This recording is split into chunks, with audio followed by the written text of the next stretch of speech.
जय श्री राधे कृष्ण। आप सभी का हमारे YouTube चैनल पे बहुत बहुत स्वागत है।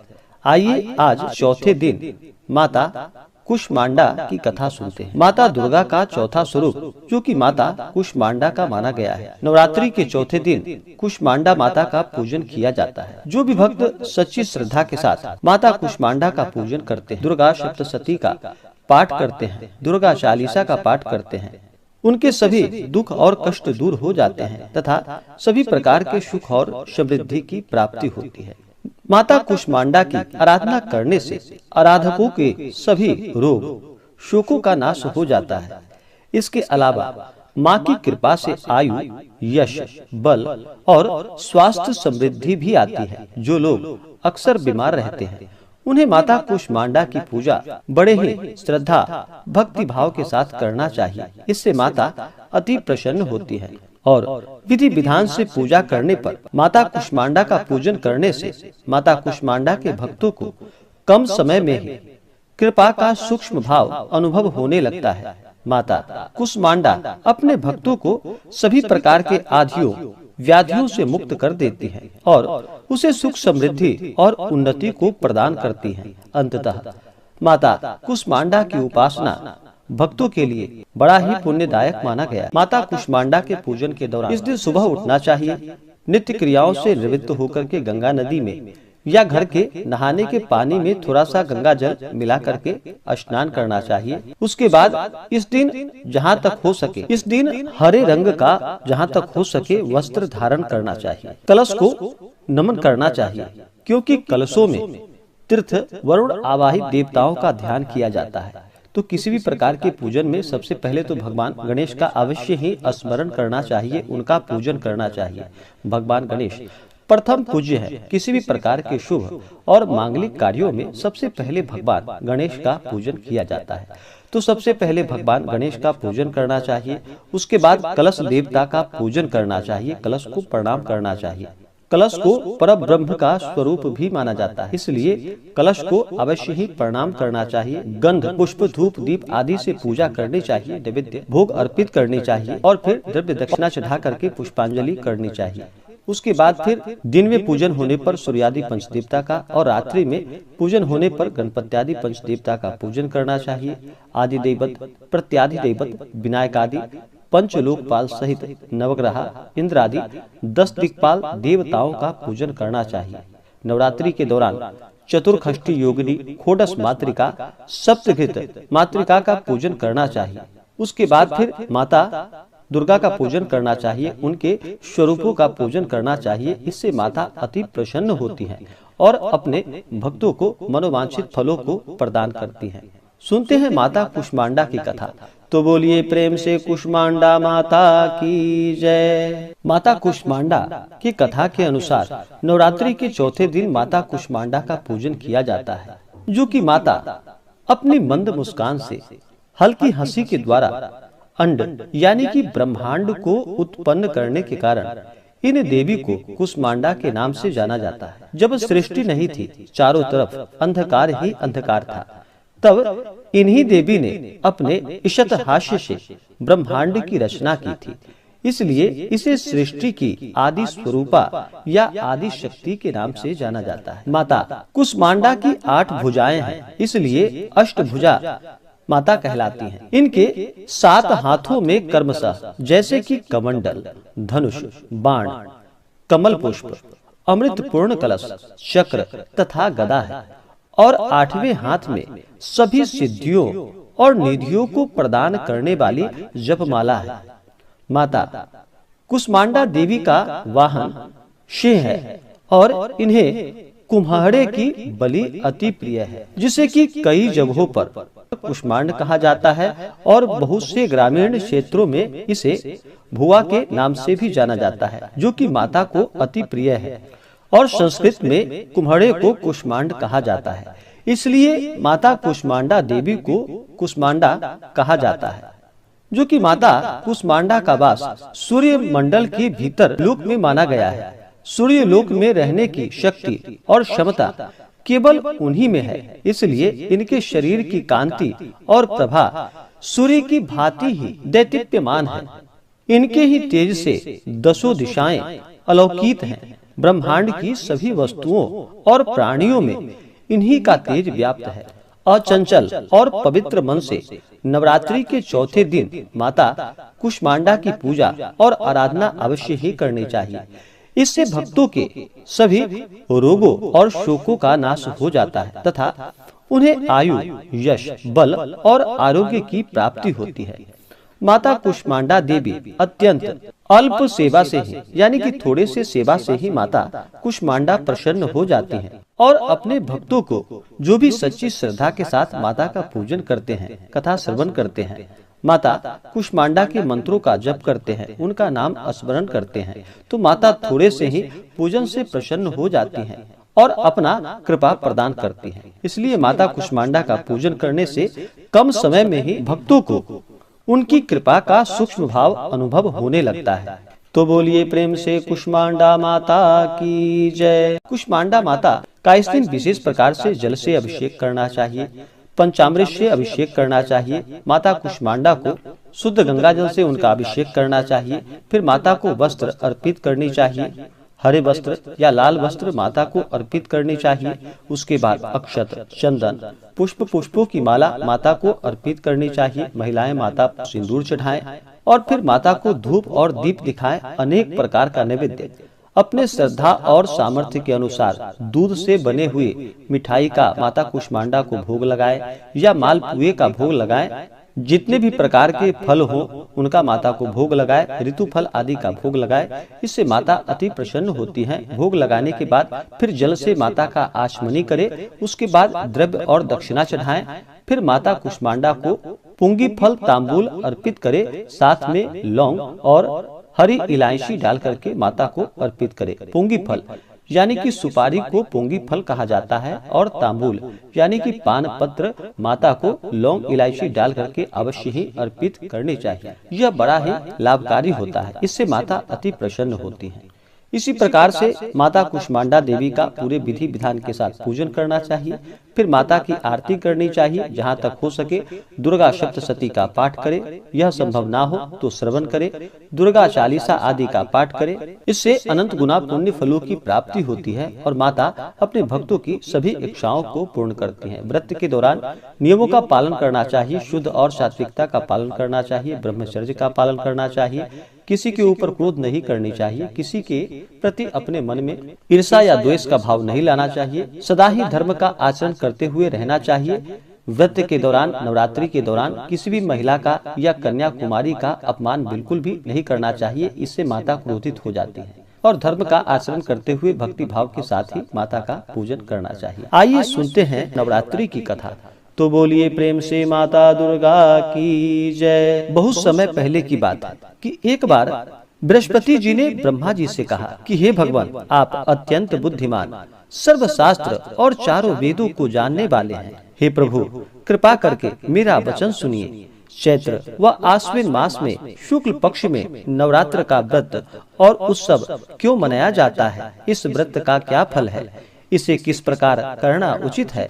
पहले इस व्रत को किसने किया था, सो विस्तार पूर्वक हमसे कहिए। बृहस्पति जी के ऐसे वचनों को सुनकर ब्रह्मा जी कहने लगे कि हे बृहस्पति, प्राणियों का हित करने की इच्छा से तुमने बड़ा ही अच्छा प्रश्न किया है। जो मनुष्य मनोरथ पूर्ण करने वाली दुर्गा, महादेवी, सूर्य और नारायण का ध्यान करते हैं, वे मनुष्य धन्य हैं। यह नवरात्र व्रत संपूर्ण कामनाओं को पूर्ण करने वाला है। इसके करने से पुत्र चाहने वाले को पुत्र, धन चाहने वाले को धन, विद्या चाहने वाले को विद्या और सुख चाहने वाले को सुख की प्राप्ति होती है। इस व्रत को करने से रोगी मनुष्य का रोग दूर हो जाता है और कारागार हुआ मनुष्य बंधन से छूट जाता है।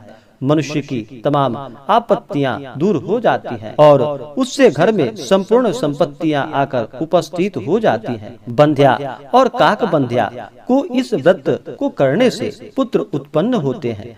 समस्त पापों को दूर करने वाले इस व्रत को करने से ऐसा कौन सा मनोबल है जो सिद्ध नहीं हो सकता।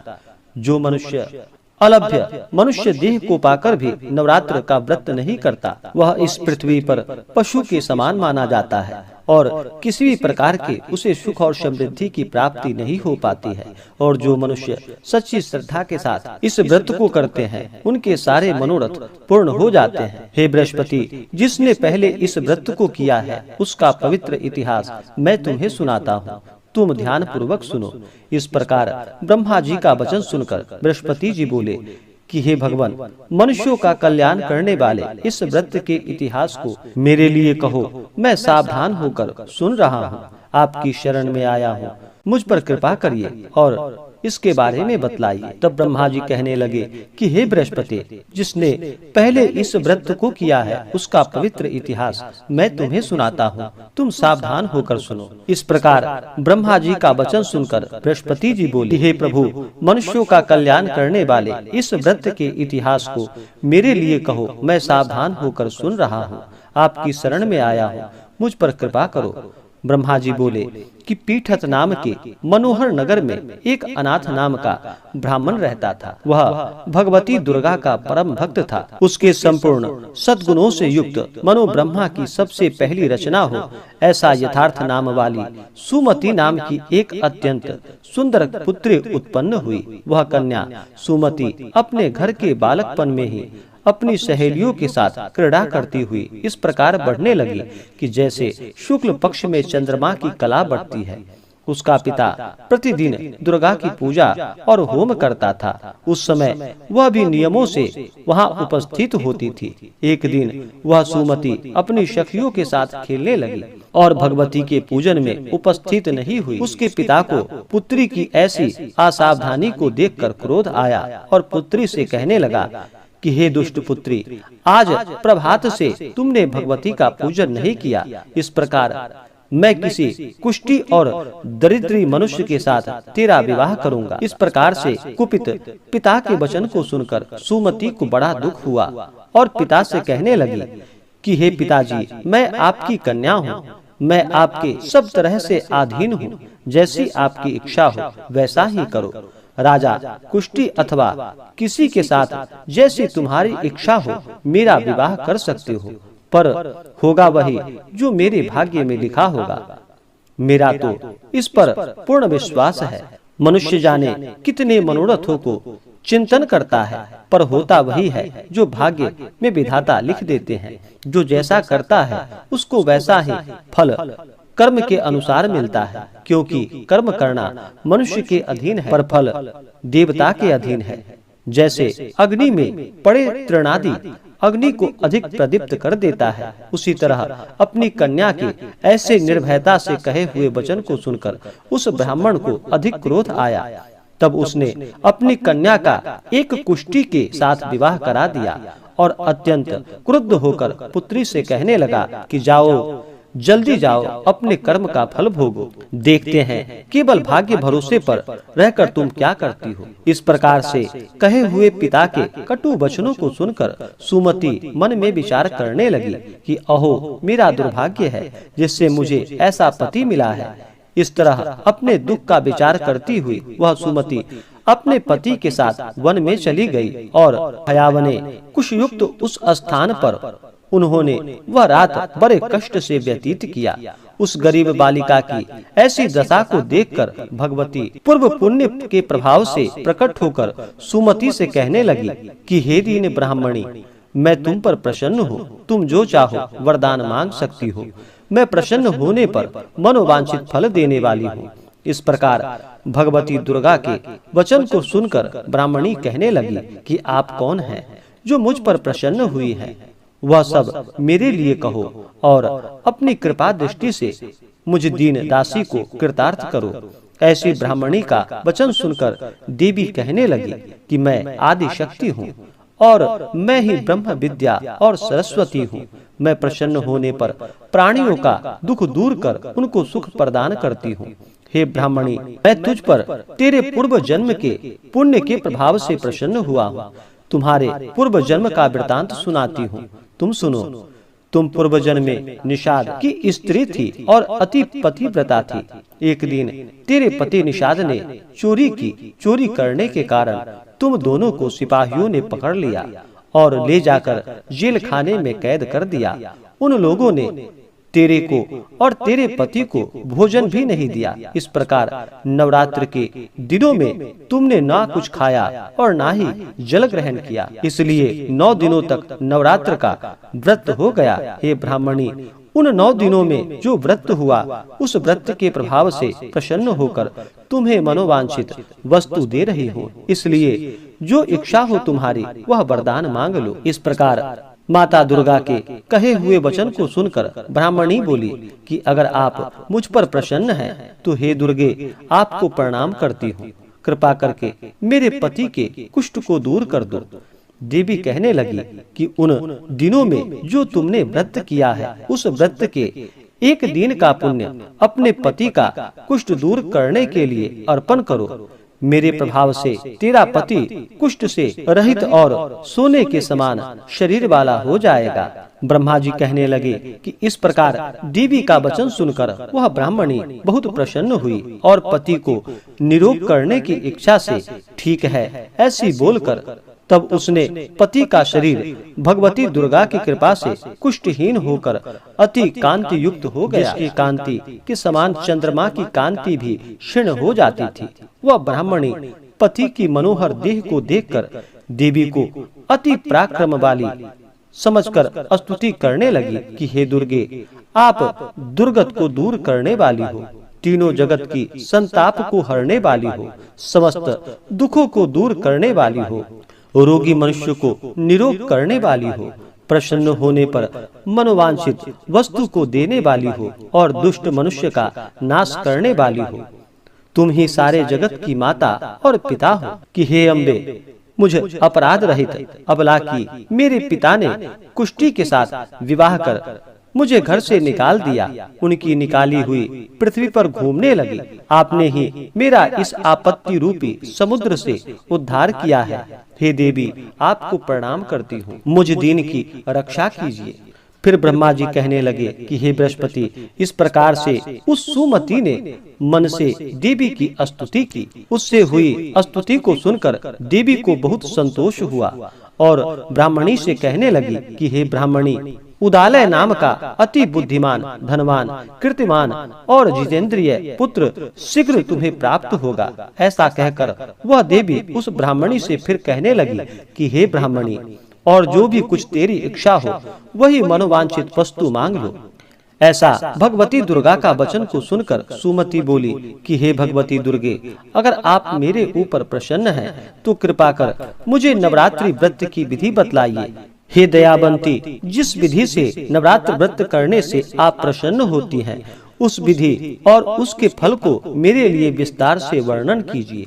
इस प्रकार के वचन को सुनकर दुर्गा कहने लगी कि हे ब्राह्मणी, मैं तुम्हारे लिए संपूर्ण पापों को दूर करने वाली नवरात्र व्रत की विधि बतलाती हूँ, जिसको सुनने से सभी पापों से छुटकारा प्राप्त होता है, मोक्ष की प्राप्ति होती है। आश्विन माह या चैत्र माह के शुक्ल पक्ष की प्रतिपदा से लेकर 9 दिनों तक विधि पूर्वक व्रत करे। यदि दिन भर का व्रत ना कर सके तो एक समय भोजन करे और ब्राह्मणों को बुलाकर कलश स्थापित करे और वाटिका बनाकर उसको प्रतिदिन जल से सींचे। महाकाली, महालक्ष्मी और महासरस्वती इनकी मूर्तियां बनाकर उनकी नित्य विधि सहित पूजा करे और पुष्पों से विधि पूर्वक अर्घ्य दे। बिजौरा के फूल से अर्घ्य देने से रूप की प्राप्ति होती है। जायफल से कृति, दाख से कार्य की सिद्धि होती है। आंवले से सुख और केले से भूषण की प्राप्ति होती है। इस प्रकार फलों से अर्घ्य देकर यथाविधि हवन करे। खांड, घी, गेहूं, शहद, जौ, तिल, खीर व चंपा के पुष्पों से धन और पत्तों से तेज और सुख की प्राप्ति होती है। आंवले से कृति और केले से पुत्र होता है। कमल से राज सम्मान और दाखों से सुख संपत्ति की प्राप्ति होती है। खंड, घी, नारियल और जौ, तिल इनसे तथा फलों से होम करने से मनोवांछित वस्तु की प्राप्ति होती है। व्रत करने वाला मनुष्य इस विधान से होम कर आचार्य को अत्यंत नम्रता से प्रणाम करे और व्रत की सिद्धि के लिए उन्हें दान और दक्षिणा दे। इस महाव्रत को पहले बताई हुई विधि के अनुसार जो कोई करता है उसके सब मनोरथ सिद्ध हो जाते हैं। इसमें तनिक भी संशय नहीं है। इन 9 दिनों में जो कुछ दान आदि किया जाए उसका करोड़ों गुना पुण्य फल प्राप्त होता है। इस नवरात्र के व्रत को करने से अश्वमेध यज्ञ का फल प्राप्त होता है। हे ब्राह्मणी, इस संपूर्ण कामनाओं को पूर्ण करने वाला उत्तम व्रत को तीर्थ, मंदिर अथवा घर में ही विधि के अनुसार करना चाहिए। फिर ब्रह्मा जी कहने लगे कि हे बृहस्पति, इस प्रकार ब्राह्मणी को व्रत की विधि और फल बताकर देवी वहां से अंतर ध्यान हो गई। जो मनुष्य या स्त्री इस व्रत को भक्ति पूर्वक करता है वह इस लोक में सुख पाकर अंत में दुर्लभ मोक्ष को प्राप्त करता है। हे बृहस्पति, यह दुर्लभ व्रत का महात्म्य तुम्हें बतलाया है। फिर बृहस्पति जी कहने लगे कि हे प्रभु, आपने मुझ पर अति कृपा की है जो अमृत के समान इस नवरात्र व्रत का महात्म्य सुनाया है। हे प्रभु, आपके बिना और कौन इस महात्म्य को सुना सकता है। ऐसा बृहस्पति जी के वचन को सुनकर ब्रह्मा जी कहने लगे कि हे बृहस्पति, तुमने सब प्राणियों का हित करने वाले इस अलौकिक व्रत को पूछा है, इसलिए तुम धन्य हो। यह भगवती शक्ति संपूर्ण लोकों का पालन करने वाली है। इन महादेवी के प्रभाव को कौन जान सकता है। तो बोलिए प्रेम से दुर्गा माता की जय, महाकाली, महालक्ष्मी, महासरस्वती माता की जय, नौ दुर्गा देवी की जय। तो आशा करता हूँ कि यह जानकारी आपको अच्छा लगा हो। ऐसे ही ज्ञानवर्धक जानकारियाँ प्राप्त करने के लिए हमारे इस चैनल को लाल बटन दबा करके सब्सक्राइब करें, साथ में बेल आइकन घंटी दबाएं ताकि मेरी वीडियो का नोटिफिकेशन आपके पास सबसे पहले पहुंचे। वीडियो को लाइक और अपने मित्रों तथा दोस्तों के साथ शेयर करें। सुखी रहे और स्वस्थ रहे। जय श्री राधे कृष्ण।